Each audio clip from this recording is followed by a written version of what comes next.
Albert Einstein once said, everybody's a genius, but if you judge a fish by its ability to climb a tree, it will live its whole life believing that it is stupid.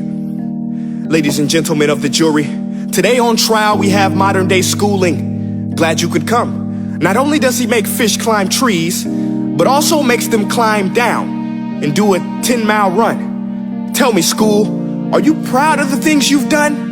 Turning millions of people into robots, do you find that fun? Do you realize how many kids relate to that fish swimming upstream in class, never finding their gifts, thinking they are stupid, believing they are useless? Well, the time has come, no more excuses. I call school to the stand and accuse him of killing creativity, individuality, and being intellectually abusive. He's an ancient institution that has outlived his usage. So, Your Honor, this concludes my opening statement, and if I may present the evidence of my case, I will prove it. Proceed. Exhibit A. Here's a modern day phone. Recognize it? Here's a phone from 150 years ago. Big difference, right?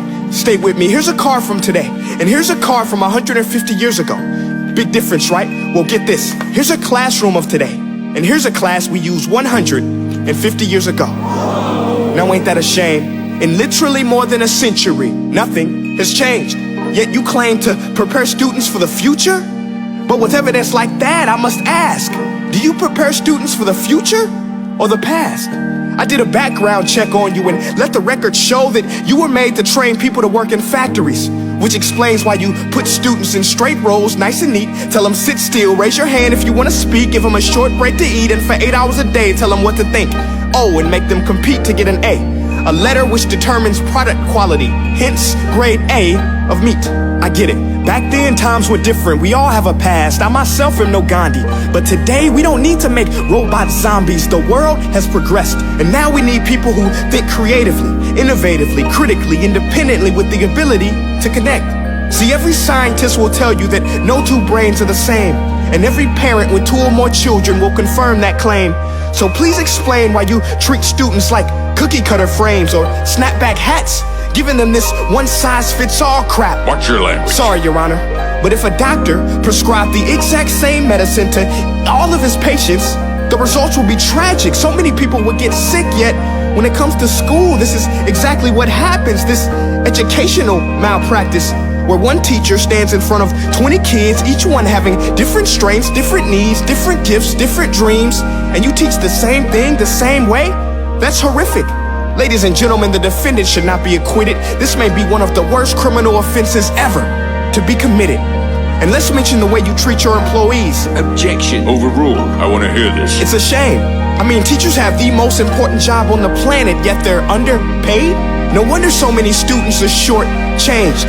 Let's be honest, teachers should earn just as much as doctors, because a doctor can do heart surgery and save the life of a kid, but a great teacher can reach the heart of that kid and allow him to truly live.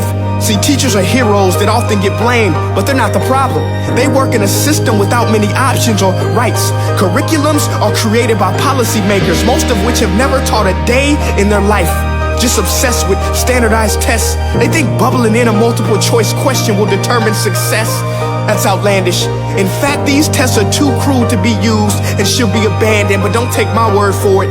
Take Frederick J. Kelly, the man who invented standardized testing, who said, and I quote, "These tests are too cruel to be used and should be abandoned." Ladies and gentlemen of the jury, if we continue down this road, the results will be lethal. I don't have much faith in school, but I do have faith in people. And if we can customize healthcare, cars, and Facebook pages, then it is our duty to do the same for education, to upgrade it, change it, do away with school spirit, because that's useless.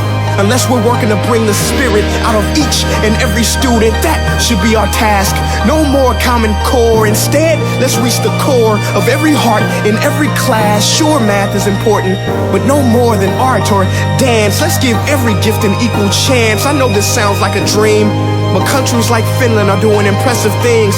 They have shorter school days. Teachers make a decent wage. Homework is non-existent, and they focus on collaboration instead of competition. But here's the kicker, boys and girls. Their educational system outperforms every other country in the world. Other places like Singapore are succeeding rapidly. Schools like Montessori, programs like Khan Academy, there is no single solution. But let's get moving, because while students may be 20% of our population, they are 100% of our future. So let's attend to their dreams, and there's no telling what we can achieve. This is a world in which I believe, a world where fish are no longer forced to climb trees. I rest my case.